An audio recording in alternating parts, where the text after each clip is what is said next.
Meus amados irmãos, tudo bem? Tranquilo? Espero que você esteja bem e que a graça e a paz do Eterno e também de nosso Senhor Jesus Cristo esteja presente na sua vida e também na vida de sua família. Bom, nosso vídeo de hoje ele vai ser um quiz bíblico. Olha só que interessante.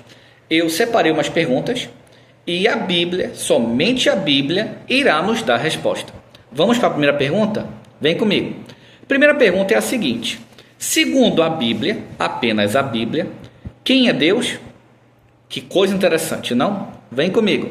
Em João, capítulo 17, versículo 3 diz assim: e a vida eterna é esta, que te conheço a ti só, por único Deus verdadeiro, e a Jesus Cristo, a quem enviaste. 1 Coríntios, capítulo 8, versículos 5 e 6 dizem assim: porque, ainda que haja também alguns que se chamem deuses, quer no céu, quer na terra, todavia para nós há um só Deus, o Pai, de quem é tudo e para quem nós vivemos, e um só Senhor Jesus Cristo, pelo qual são todas as coisas e nós por ele. Efésios capítulo 4, versículos 5 e 6 dizem assim: um só Senhor, uma só fé, um só batismo, um só Deus e Pai de todos, o qual é sobre todos e por todos e todos vós. 1 Timóteo capítulo 2, versículo 5 diz assim: porque há um só Deus e um só mediador entre Deus e os homens, Jesus Cristo, homem. Irmãos, percebemos aqui que, segundo a Bíblia, não existem três deuses, trindade. São três seres coeternos, coexistentes, não sei o que. Isso não existe. Segundo a Bíblia, um Deus, o nosso Deus e Pai, o Pai de Jesus Cristo, o Deus de Jesus Cristo. Apocalipse deixa bem claro. E nosso Senhor Jesus Cristo, o Filho maravilhoso desse Deus. Próxima pergunta: Jesus Cristo foi ressuscitado por o único Deus ou ele ressuscitou? Vamos ver o que a Bíblia nos ensina? Venha comigo, irmão. Atos capítulo 2, versículo 24 diz assim: ao qual Deus ressuscitou, soltas as ânsias da morte, pois não era possível que fosse retido por ela. E no mesmo Atos 2, certo? Nós temos o versículo 32 que diz assim: Deus ressuscitou a este Jesus, do que todos nós somos testemunhas. Então, segundo a Bíblia e o apóstolo Pedro, usado pelo Espírito Santo, Jesus foi ressuscitado por Deus. E aí, irmão, você sabia dessas informações? Vamos continuar o nosso quiz bíblico? Vamos para a próxima. Próxima pergunta: a nossa fé em Cristo anula a lei de Deus? A nossa fé em Cristo anula a Torá? Vamos ver o que a Bíblia fala? Vamos junto? Romanos capítulo 3, versículo 31 diz assim: anulamos, pois, a lei pela fé? De maneira nenhuma. Antes, estabelecemos a lei. O que Paulo está dizendo? A minha fé em Cristo anula a Torá de Deus? Não. Agora que eu tenho que guardar. Mas eu vou explicar no nosso próximo item a que ponto eu tenho que guardar a lei. E algo importante, eu não estou dizendo aqui que a lei salva. Eu nunca disse isso e nunca vou falar. A salvação é apenas por Jesus Cristo. Eu guardo a lei, a parte válida, por ser salvo e aceitar o sacrifício. São coisas distintas. O meu testemunho de vida é obedecer às regras de Deus, que está dentro da Torá, a parte válida. 1 João, capítulo 2, versículos 3 e 4 dizem assim: e nisto sabemos que o conhecemos, se guardamos os seus mandamentos. Aquele que diz, eu o conheço, e não guarda os seus mandamentos, é mentiroso, e nele não está a verdade. Isso é forte, né, irmão? As pessoas falarem, afirmarem que guarda o mandamento, que guarda a lei, ou que conhece a Jesus Cristo, e na prática não é nada, né? Interessante. Apocalipse, capítulo 14, versículo 12, diz assim: aqui está a perseverança dos santos, os que guardam os mandamentos de Deus e a fé em Jesus. Então você perceba que guardar a regra, o mandamento, estatuto válido, ele faz parte do povo de Deus até no Novo Testamento. Perceba que a palavra lei, Torá, mandamento, ela é muito utilizada. Então precisamos tomar muito cuidado com certas interpretações, com certas leituras corridas, tá bom? Apocalipse capítulo 22, versículo 14 diz assim: Bem-aventurados aqueles que guardam os seus mandamentos, para que tenham direito à árvore da vida e possam entrar na cidade pelas portas. Então eu tenho a fé em Jesus, eu creio em Jesus, eu fui batizar no nome de Jesus, mas como é que a minha vida tem que proceder a partir do meu batismo? Obedecendo às regras. Estatuto, juízo, mandamento. É esse que é o ponto que muitas pessoas não entendem. É a Bíblia que está dizendo isso. É a Bíblia. Abrindo em Hebreus, capítulo 10, versículo 16 e 17, dizem assim para a gente também: Esta é a aliança que farei com eles depois daqueles dias, diz o Senhor. Porei as minhas leis em seus corações, e as escrevereis em seus entendimentos, e ainda acrescenta: E jamais me lembrarei dos seus pecados e da sua iniquidade. Isso aqui é o próprio Deus falando: o meu povo guardará as minhas leis, as minhas regras, os meus estatutos. É esse que é o ponto crucial. Eu não estou dizendo que isso salva. Eu sou salvo por Jesus Cristo e, por ser salvo, eu obedeço guardando as regras. É isso que a Bíblia está dizendo. Hebreus capítulo 8, versículo 10 diz assim: Porque esta aliança que farei depois daqueles dias, farei com a casa de Israel, diz o Senhor. Porei as minhas leis no seu entendimento, e em seu coração escreverei. E lhe serei por Deus, e eles me serão por povo. Eu só sou povo de Deus se eu guardo as regras que têm que ser guardadas. É isso que Deus está nos ensinando hoje. Agora vem a questão que muitos me perguntam: irmão, ou Leone, tanto faz, né? Eu tenho que guardar toda a lei? Tem uma parte da lei que foi abolida? Tem. É isso que é essencial. A Bíblia ela é clara. Existe uma parte da Torá que foi abolida? Existe. E a própria Bíblia vai nos ensinar. Vem comigo, irmão, vamos junto? Efésios 2,15 diz assim: Na sua carne desfez a inimizade, isto é, a lei dos mandamentos, que consistia em ordenanças, para criar em si mesmo dos dois o novo homem fazendo a paz. Vamos entender aqui. E muitas pessoas, quando lê esse versículo, muita gente até que escreve livro e não lê direito o que está escrito, acaba infelizmente pregando coisa que não deve. Vou reler esse versículo para que você entenda. Efésios 2,15. Isso aqui está falando de Jesus Cristo. Na sua carne desfez a inimizade, isto é, a lei dos mandamentos. Aí a pessoa, o homem, o pastor, sei lá, só lê isso aqui. A lei foi abolida. Não. Que lei de mandamentos é essa?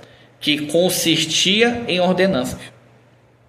Não é toda a lei, é uma parte da lei que tem ordenanças. Aí quando você abre Hebreus capítulo 9, ele vai dizer qual era a lei de ordenança. Bíblia na Bíblia. Hebreus capítulo 9, versículos 1 e 2 dizem assim: Ora, também a primeira aliança tinha ordenanças de culto divino e o santuário terrestre. Está aqui. Esse aqui era o mandamento de ordenanças. Como se fazia um culto no Antigo Testamento. Porque um tabernáculo estava preparado, o primeiro, em que havia o candeeiro e a mesa, e os pães da proposição ao que se chama o santuário. Essa parte aqui ele explica o santuário, tá bom? Então eu vou pular para o versículo 9, Hebreus 9, versículo 9, versículo 10, diz assim: que é uma alegoria para o tempo terrestre, em que se oferecem dons e sacrifícios que, quanto à consciência, não podem aperfeiçoar aquele que faz o serviço, consistindo somente em comidas e bebidas e várias abluções e justificações da carne, impostas até o tempo da correção. O que Paulo está dizendo aqui? Eu pequei, eu vou trazer um efa, vou trazer um trigo e vou fazer um bolo para purificação de pecados. É nisso que Paulo está explicando. Versículo 12. Vamos ler o versículo 11 e 12 para fechar. Mas, vindo Cristo, o sumo sacerdote dos bens futuros, por um maior e mais perfeito tabernáculo, não feito por mãos humanas, isto é, não desta criação, nem por sangue de bodes e bezerros, mas por seu próprio sangue entrou uma vez no santuário, havendo efetuado uma eterna redenção. Então, o que Paulo está dizendo? Que no Antigo Testamento a purificação era feita por sacrifício de animais e outras coisas que consistia em comer certos alimentos, dependendo do ocorrido, ou certas bebidas. Então, essa lei de ordenança foi abolida por Jesus Cristo. É isso que temos que entender. É isso que a Bíblia está dizendo. A lei foi abolida, uma parte dela foi a lei de ordenança, de sacrifício de animais, porque nossa justificação foi feita por Jesus Cristo, o sacrifício, o maior sacrifício. E esse sacrifício, quando eu creio em Jesus Cristo, eu não preciso mais sacrificar animais para minha purificação de pecados. Mas tirando essa parte, o resto tem que guardar. É impressionante. Agora vamos para um ponto muito interessante, que é o nosso último ponto de hoje. O que é o dom de línguas? O que a Bíblia diz o que é o dom de línguas? Será que é aquele siricanta, siripula, siriroda, siricambalhota, aquele idioma, aquela coisa terrível, meu Deus do céu? Vamos ver, eu não consigo nem reproduzir, nem na brincadeira uma situação dessa, né? Nem assim nesse ponto. Vamos ver o que a Bíblia nos ensina, o que é o dom de línguas, e vamos ver o que a Bíblia diz sobre quem tem o Espírito Santo, pelo menos na primeira parte. Vamos lá. Atos capítulo 2, vai do versículo 1 até o 11. Vamos ler todo o contexto para saber o que a palavra de Deus nos ensina, para que os irmãos não sejam mais enganados. E, cumprindo-se o dia de Pentecostes, estavam todos concordemente ao mesmo lugar. Essa palavra Pentecoste, ela é do grego, tá bom? Ela representa uma festa judaica que vem 50 dias depois da Páscoa. Essa festa, para quem não sabe, é uma comemoração do recebimento da lei. Olha que coisa maravilhosa. O Espírito Santo, ele cai na igreja, eles recebem um dom do Espírito Santo no dia que eles comemoram o recebimento da lei. E aí, você sabia disso? Vamos continuar. E de repente veio do céu um som como de um vento veemente e impetuoso. Então eles estavam na casa e começou a vir um som como de um vento. A Bíblia não diz que o Espírito Santo era um vento. A Bíblia diz que o som que eles ouviram era igual a isso. E encheu toda a casa onde estavam sentados. O que encheu a casa? Foi o vento? Não, foi o som. O que encheu na casa foi um som, parece de um vento forte. Versículo 3. E foram vistas por eles línguas repartidas, como que de fogo, as quais pousaram sobre cada um deles. Língua de fogo é língua com autoridade espiritual. É uma língua com poder dado por Deus. Temos que entender esses pontos. Versículo 4. E todos foram cheios do Espírito Santo, e começaram a falar em outras línguas, conforme o Espírito Santo lhe concedia que falasse. Muitos irmãos, eles pegam só até aqui, que é o que o sistema religioso faz, prega a meia verdade, certo? A Bíblia nos mostrando isso, e daqui começa a inventar coisa. O problema é que eles não lêem todo o contexto, tudo que a Bíblia está dizendo. E é isso que os irmãos têm que compreender. Eu não tenho que pegar uma coisa isolada, eu tenho que ver tudo. E exatamente o que a Bíblia vai responder para a gente. O que é o dom de línguas segundo a Bíblia? Vamos continuar. Atos 2, do versículo 6 a 11, dizem assim: E, quando aquele som aconteceu, ajuntou-se uma multidão e estava confusa, porque cada um os ouvia falar na sua própria língua. Olha só. Começou a ter essa situação de línguas, uma multidão se reuniu e estava escutando na sua língua. A minha língua é o português, língua portuguesa brasileira. Não sei se é esse o termo, se eu tiver equivocado, algum irmão comente aí e me ajude a melhorar os termos específicos, que eu não sou da área de linguagem. Mas nós percebemos aqui que a Bíblia está dizendo o que, irmãos? Que eles estavam ouvindo no seu idioma. Isso é uma coisa fantástica. Versículo 5, né? E em Jerusalém estavam habitando os judeus, homens religiosos, de todas as nações debaixo do céu. Eu acabei pulando o 5 aqui, eu falei o 6 na hora. Então, no momento existiam judeus de todas as nações debaixo dos céus. O que é isso? De todos os países existentes na época. Vou deixar bem claro isso. Então imagina, o Espírito Santo desce como de um som na casa, as pessoas começam a falar em outros idiomas, e em Jerusalém nesse momento tinham pessoas de vários países. Eles ouviram esse som, chegaram perto e ficaram escutando na sua língua que ele fala. Versículo 7. E todos pasmavam e se maravilhavam, dizendo uns aos outros: pois que? Não são galileus todos esses homens que estão falando? Irmãos, galileus, eles eram semi-analfabetos. Eles nem tinham, vamos colocar hoje, nem o fundamental completo eles tinham. Eles mal sabiam ler e escrever. Imagine falar alemão. Imagine falar o hebraico. A maioria deles falava o aramaico, que era uma língua mais pobre do hebraico, era uma língua mais coloquial. Vamos colocar hoje o nós fumo, o nós vai, a gente fomos. Chega a dói no ouvido, né? Eu me sinto incomodado com alguns erros de português, mas pelo menos grosseiros. Mas é justamente isso. O hebraico era uma língua pobre, o aramaico era uma língua pobre do hebraico. E muita gente não sabe.